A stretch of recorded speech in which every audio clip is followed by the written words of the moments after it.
Hey there, my friends. Spirit wants us to slow down and celebrate ourselves.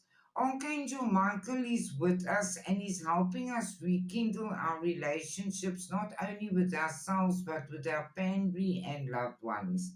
And our loved ones in heaven and our ancestors want us to reach for the stars. They say that you deserve only the best, and this is all you should be focusing your attention on. You are already climbing the ladder to success.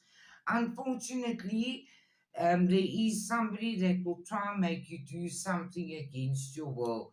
You've got to be strong in this situation and say no. It will bring you lots and lots of heartache.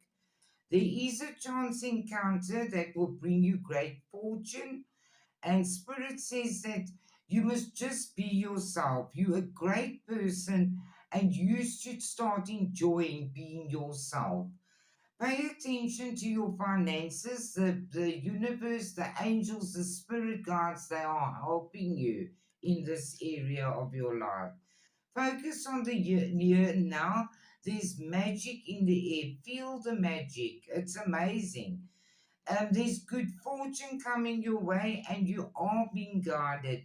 And this is going to bring you balance. They're here to bring you balance with your finances so that you can also help others.